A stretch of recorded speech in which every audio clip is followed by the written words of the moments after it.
ખબરોમાં બન્યા રહેવા માટે બેલ આઇકોન દબાવો અને એબીપી અસ્મિતાને સબસ્ક્રાઇબ કરો. અમદાવાદમાં કોરોનાના સંક્રમિત સ્થળોની સંખ્યામાં સતત વધારો થઈ રહ્યો છે. નવા 32 સ્થળના 2551 લોકો નિયંત્રિત સ્થળમાં ઉમેરવામાં આવ્યા. આ સાથે શહેરમાં કુલ 256 માઇક્રો કન્ટેનમેન્ટ સ્થળ થયા છે. બોડકદેવ અને થલતેજ વોર્ડમાં કોરોનાના સંક્રમણની સ્થિતિ ચિંતાજનક સ્તરે છે. નવા 32 સ્થળમાંથી 17 સંક્રમિત સ્થળ નદી પાર વિસ્તારના છે. દક્ષિણ ઝોનના 7, પૂર્વ ઝોનના 8, પશ્ચિમ ઝોનના 9, ઉત્તર પશ્ચિમ ઝોનના 6 અને દક્ષિણ પશ્ચિમ ઝોનના 2 સ્થળનો સમાવેશ છે. ઓઢવ વોર્ડમાં ભિક્ષુગૃહ અને નારીગૃહમાં પણ કોરોનાનું સંક્રમણ જોવા મળ્યું છે.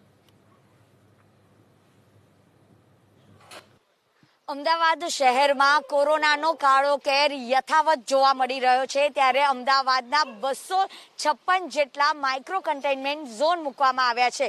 ત્યારે અમે લોકો આવી ગયા છે અમદાવાદના થલતેજ વિસ્તારમાં આવેલી ગોયલ ઇન્ટરસિટીમાં, અને આ જે સોસાયટી છે તેને પણ માઇક્રો કન્ટેનમેન્ટ ઝોનમાં મૂકી દેવામાં આવ્યો છે. 64 જેટલા મકાનો છે જેને માઇક્રો કન્ટેનમેન્ટ ઝોનમાં મૂકવામાં આવ્યો છે, અને 250 લોકો અત્યારે માઇક્રો કન્ટેનમેન્ટ ઝોનમાં છે. આપણી સાથે ગોયલ ઇન્ટરસિટીના જે ચેરમેન છે નંદા સાહેબ, તેમની સાથે વાત કરીશું. સર, પહેલા કેવી પરિસ્થિતિ હતી અને અત્યારે કેવી પરિસ્થિતિ છે? દિવાળી પહેલા આપણી સોસાયટીમાં બહુ સારી પરિસ્થિતિ હતી, કેસો બહુ ઓછા હતા. પણ દિવાળી પછી મને એવું લાગે છે લોકો has just taken as it is nothing. So they have become very liberal. અત્યારે એટલા લિબરલ થઈ ગયા છે, વગર માસ્ક ફરે છે, વગર કારણે બહાર જાય છે, ગમતમાં લઈ લે છે. એના હિસાબે દિવાળી પછી ગોયલ ઇન્ટરસિટીમાં મેં જોયું છે કે કેસો વધી રહ્યા છે.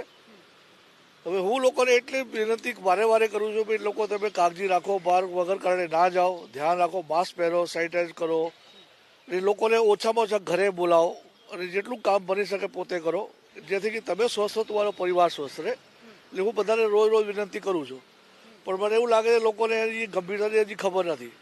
અને જેટલા લોકો મને મળે છે દે આર અફેક્ટેડ, એ બધા કોરોના પોઝિટિવ, એ લોકો મને મળે છે, જોડે વાતચીત દરરોજ કરું છું, બધા હાલચાલ પૂછું છું. બધા જ કહે છે કે આને બહુ ગંભીરતાથી લેવાય, બહુ એને ઇઝી તમે ના લો. એટલે બધાને હું રોજ એટલી જ પ્રાર્થના કરું કે તમે એને ઇઝી ના લો, ગંભીર લો. તમે સુરક્ષિત રહો, લોકોને સુરક્ષિત રાખો. સર, અત્યારે કેટલા એક્ટિવ કેસ છે આપની સોસાયટીમાં? મારી સોસાયટીમાં લગભગ અત્યારે 15-20 જણા જે એક્ટિવ છે.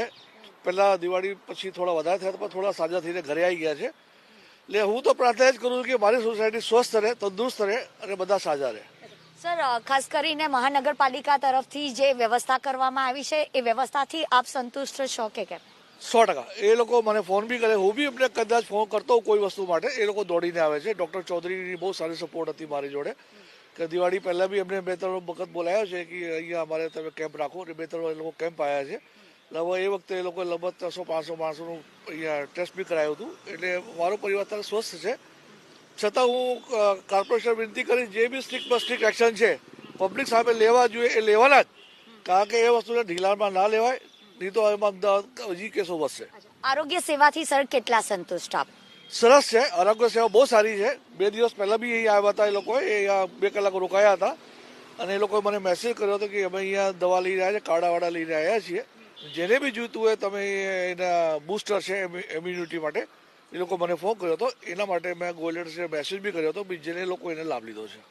કોઈ સમસ્યા, કોઈ મુશ્કેલી આવે છે ખરા અત્યારે આ પરિસ્થિતિમાં? ટચવુડ, મારા અહીંયા કોઈ પરિસ્થિતિમાં તકલીફ નથી. મારી પરિસ્થિતિ બહુ સારી છે ગોયલ ઇન્ટરસિટીની, અને આપણે જ્યારે બી કોર્પોરેશનની મદદ લઈએ છીએ એ લોકો અહીંયા તાત્પર્ય રીતે આવી જાય છે. તો આ હતા ગોયલ ઇન્ટરસિટીના ચેરમેન નંદા સાહેબ, અને તેઓ જે મહાનગરપાલિકાની જે કામગીરી છે તેનાથી સંતુષ્ટ છે. પરંતુ અત્યારે આ ગોયલ ઇન્ટરસિટીને માઇક્રો કન્ટેનમેન્ટ ઝોનમાં મૂકી દેવામાં આવ્યો છે, અને 250 લોકો અત્યારે માઇક્રો કન્ટેનમેન્ટ ઝોનમાં છે. કેમેરામેન યુવરાજ લીલા સાથે રાજલ બારોટ, એબીપી અસ્મિતા, અમદાવાદ.